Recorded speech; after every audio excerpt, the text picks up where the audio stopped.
Blast off. Make a baking soda and vinegar rocket. Are you ready to launch into a space adventure right in your backyard?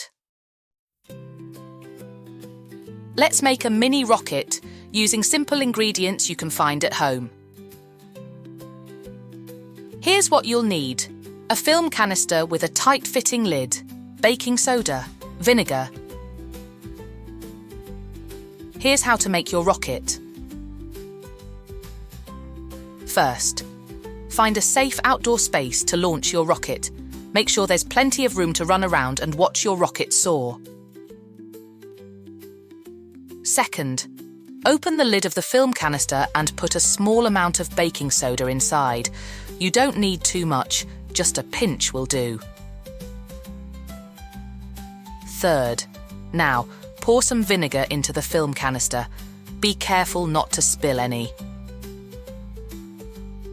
Fourth, quickly snap the lid onto the film canister and place it upside down on the ground, lid side down.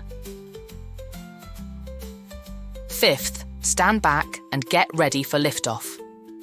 As the vinegar reacts with the baking soda, it creates gas that builds up pressure inside the canister.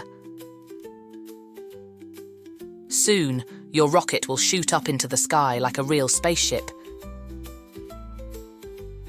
It's a simple but exciting way to explore science and learn about chemical reactions.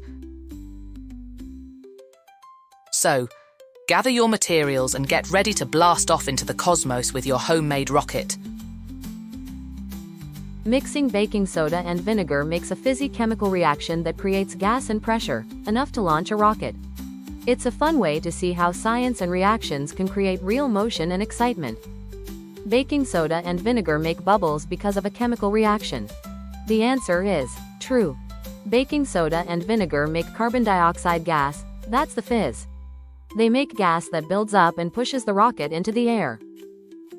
Fun fact: the more gas trapped inside, the stronger the blast, but be careful, too much can pop.